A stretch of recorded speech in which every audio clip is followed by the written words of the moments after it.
Hello friends, आप सभी का यूपीएससी पीसीएस एस्पिरेंट चैनल में स्वागत है। इस वीडियो में हम देखेंगे आईएएस प्रीलिम्स सॉल्व पेपर दृष्टि आईएएस के देखेंगे। इसमें हम लोग देखेंगे 2019 की जो है ज्योग्राफी से 2019 में जो भूगोल से पूछे गए थे उसके सारे क्वेश्चन देखेंगे। इसे और बहुत सारे वीडियो बना चुके हैं जिसमें क्या है 2019 की 2020, 21 और 22 की हम देख चुके हैं। इसमें 2019 की भूगोल की देखेंगे। अगर यदि आप न्यू है तो प्लीज़ इस चैनल को सब्सक्राइब कर लीजिएगा। इसमें आपको civil service examination, UPSC, state PCS like UP PCS, Bihar public service commission, MP PCS, ये सब क्या है आपको यहाँ पे मिलेगा। और साथ ही टॉपर्स वीडियो और एनसीईआरटी की वीडियो भी मिलेगा। अब अगर यदि आप तैयारी करना चाहते हैं यूपीएससी की तो क्या है आपको सबसे पहले जो यूपीएससी का जो प्रीवियस ईयर पेपर है वो देखना बहुत ही ज़रूरी है। किस प्रकार से क्वेश्चन पूछा जाता है, तब क्या होगा आप जब पढ़िएगा कोई भी बुक तो वहाँ पे उसको ज़्यादा ध्यान दीजिएगा। इसलिए इसकी बहुत ही ज़रूरी है प्रीवियस ईयर पेपर। कोई भी एग्ज़ाम के लिए प्रीवियस ईयर बहुत ही ज़रूरी होता है, साथ ही सिलेबस। तो चलिए हम स्टार्ट करते हैं। निम्नलिखित युग्मों पर विचार कीजिए। हिमनद नदी, एक तरफ हिमनद दिया है, एक तरफ नदी, यानी कि यह जो नदी है यहाँ से निकलता है या नहीं। तो बंदरपुंछ यमुना नदी, तो ये सही है, यमुना नदी यहाँ से, ठीक है। यमुना नदी का हिमनद कहाँ है, बंदरपुंछ। बारासिगरी चेनाब, ये भी सही है, ठीक है, बारासिगरी चेनाब। मिलाम मंदाकिनी, मंदाकिनी जो है क्या है, मिलाप नदी से नहीं निकलता, इसलिए मंदाकिनी ये गलत है, ठीक है। सियाचिन निब्रा से निकलता है, इसलिए ये भी सही है। उसके बाद जेमू जो है तीस्ता नदी से निकलता है, मतलब जेमू जो है कहाँ से, मतलब मानस जो जेमू, ठीक है, ये क्या होगा, तीस्ता होना चाहिए। तो जम्मू से क्या निकलता है, तीस्ता, इसलिए ये भी क्या हो गया, गलत हो गया। मतलब हम लोग देखें यहाँ से क्या है, 3 और 5 गलत हो गया। तो यहाँ पे देख सकते हैं 3 और 5 किस में नहीं है, 3 और 5 यानी कि ए नंबर में नहीं है। तो इसका सही ऑप्शन क्या हो गया, ए। देख लीजिए 1, 2 और 4 सही है, जबकि 3 और 5 गलत है। मंदाकिनी नदी का उद्गम स्थान उत्तराखंड में केदारनाथ के निकट है। तो ये कहाँ पे है, केदारनाथ के निकट में है मंदाकिनी नदी का उद्गम स्थल। और इसका स्रोत केदारनाथ के निकट चोराबाड़ी हिमनद है। कहाँ है, चोराबाड़ी हिमनद है। और जेमू हिमनद तीस्ता नदी का स्रोत है। जेमू हिमनद किसका स्रोत है, तो तीस्ता नदी का है, इसलिए क्या हो गया, 3 और 5 गलत हो गया। नेक्स्ट देखें, निम्नलिखित राज्यों पर विचार कीजिए। छत्तीसगढ़, मध्य प्रदेश, महाराष्ट्र, ओडिशा। उपयुक्त राज्यों के संदर्भ में राज्य के कुल क्षेत्रफल की तुलना में वन आच्छादन की प्रतिशत के आधार पर निम्नलिखित में से कौन सा सही आरोही क्रम में है। आरोही क्रम यानी कि बढ़ते हुए सबसे कम। तो यहाँ पे राज्य के कुल क्षेत्रफल की तुलना में देखा जाए तो सबसे ज़्यादा जो है महाराष्ट्र में है। कहाँ पे है, महाराष्ट्र में है। फिर उसके बाद महाराष्ट्र के बाद देखा जाए तो क्या है, छत्तीसगढ़ है। सबसे कम यहाँ पे क्या है, महाराष्ट्र में देखने को मिलता है। तीसरा नंबर मध्य प्रदेश, यानी कि इसमें सबसे ज़्यादा क्या है, छत्तीसगढ़। तो पहला नंबर में होना चाहिए छत्तीसगढ़, यानी कि ये 2 में है छत्तीसगढ़।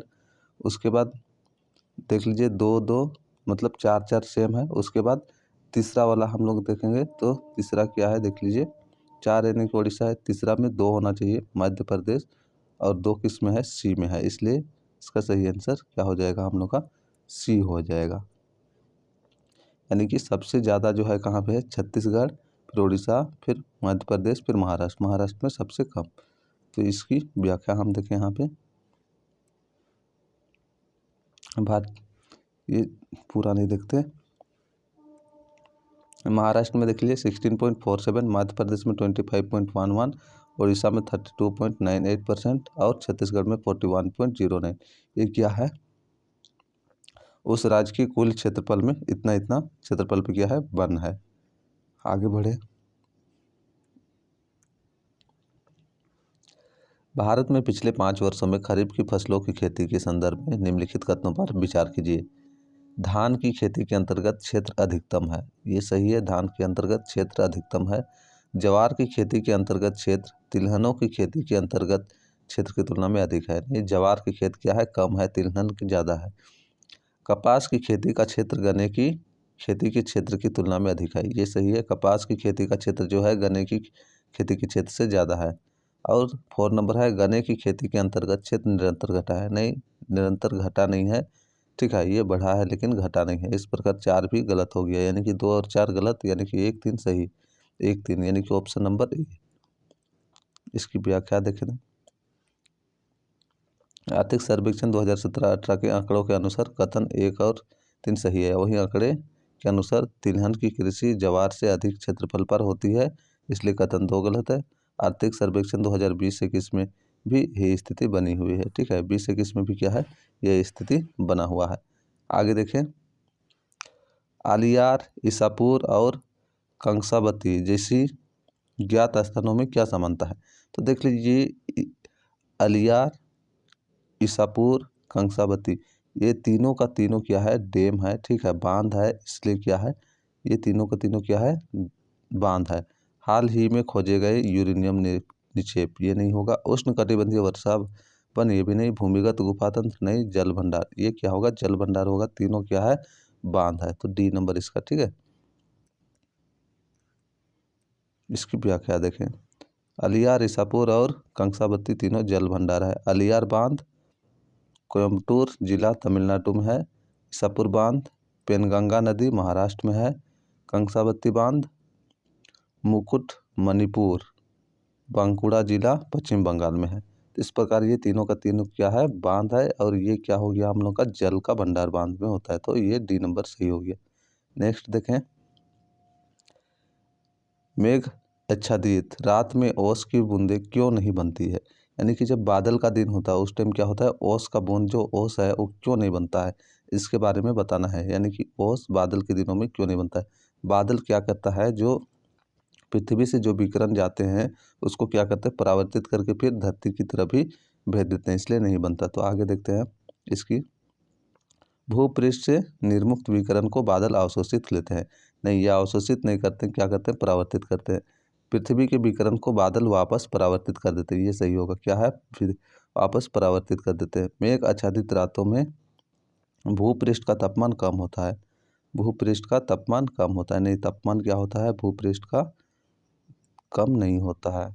बादल बहते हुए पवन को भूमि तल की ओर विक्षेपित कर देता है, बादल बहते हुए पवन को भूमि तल, ये भी सही नहीं है, तो इसका क्या होगा, बी नंबर इसका सही हो गया। ओस का निर्माण तभी होता है जब निम्नलिखित परिस्थितियों या अवस्थाएं एक साथ मौजूद हो। आकाश साफ हो, हवा शांत हो, उच्च सापेक्षिक आर्द्रता हो, ठंडी एवं लंबी रातें हो, औषांक बिंदु हिमांक बिंदु से ऊपर हो।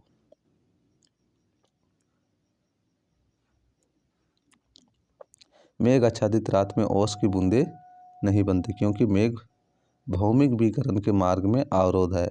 मेघ आच्छादन के कारण पृथ्वी की विकिरण को बादलों द्वारा परावर्तित कर दिया जाता है, जिससे वायु और सतह गर्म बने रहते हैं।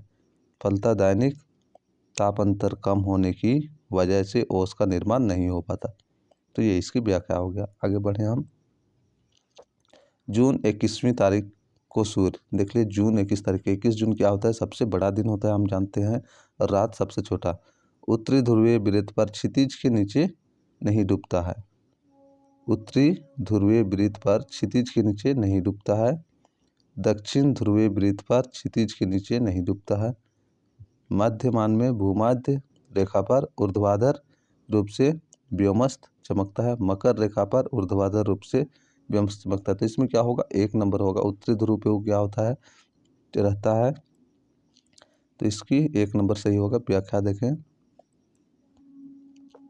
21 जून को सूर्य कर्क रेखा 23.5 डिग्री उत्तरी अक्षांश पर लंबवत होता है। इस दिन उत्तरी गोलार्ध में दिन सबसे बड़ा होता है। देख लीजिए, सूर्य जो होता है कर्क रेखा 23.5 डिग्री के अक्षांश पर लंबवत होता है, जिसके कारण इस दिन उत्तरी गोलार्ध में सबसे बड़ा दिन और रात जो होता है सबसे छोटा होता है। इस स्थिति को ग्रीष्म अयनांत या उत्तर अयनांत भी कहते हैं। इस स्थिति को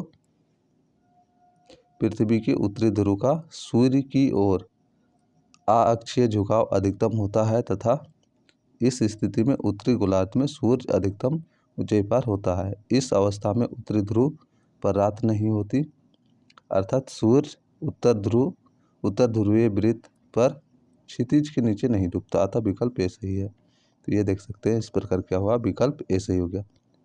नेक्स्ट क्वेश्चन देखें। तो इससे पहले मैं बोलता हूँ, अगर यदि आप न्यू हैं तो प्लीज़ इस चैनल को सब्सक्राइब एवं लाइक एवं शेयर कर दें अपने दोस्तों एवं भाई बहनों में जो सिविल सर्विस एग्जामिनेशन की तैयारी करना चाहते हैं, क्योंकि प्रीवियस ईयर बहुत ही इंपॉर्टेंट होता है। इससे आपको हेल्प मिलता है कि जो भी सब्जेक्ट पढ़ें वहाँ से किस किस पॉइंट पे किस किस जगह पे अधिक ध्यान दिया जाए। तो चलिए आगे देखते हैं। निम्नलिखित युग्मों पर विचार कीजिए। सागर से लगा हुआ देश, एड्रियाटिक सागर, अल्बानिया जो है एड्रियाटिक सागर से सटा हुआ है, यानी कि ये सही है। काला सागर क्रोएशिया जो सटा हुआ क्या है, इसी है, ठीक है। काला सागर भी एड्रियाटिक सागर से सटा हुआ है, इसलिए 2 नंबर गलत हो जाएगा। कैस्पियन सागर कजाकिस्तान, ठीक है, कजाकिस्तान, तो ये भी सही है। कैस्पियन सागर कजाकिस्तान से है। भूमध्य सागर मोरक्को जो है भूमध्य सागर से सटा हुआ है, तो ये भी सही है। उसके बाद है लाल सागर सीरिया लाल सागर से सटा हुआ नहीं है, सीरिया जो है भूमध्य सागर से सटा हुआ है। इस प्रकार क्या हो गया हम लोग का, यहाँ पे 2 और 5 जो है गलत हो गया। तो 2 और 5 क्या हो गया, इसका गलत हो गया। तो 1, 3 और 4 इसका सही होगा। 1, 3 और 4 जो कि किस में है, बी नंबर में। इसकी व्याख्या हम देखें। युग्म 1, 3 और 4 सही है। क्रोएशिया एड्रियाटिक सागर से संलग्न है, ना कि काला सागर से। इसी तरह सीरिया भूमध्य सागर से संलग्न है, ना कि लाल सागर से, इसलिए युग्म 2 और 5 गलत है। तो चलिए इसमें इतना ही, फिर नेक्स्ट वीडियो में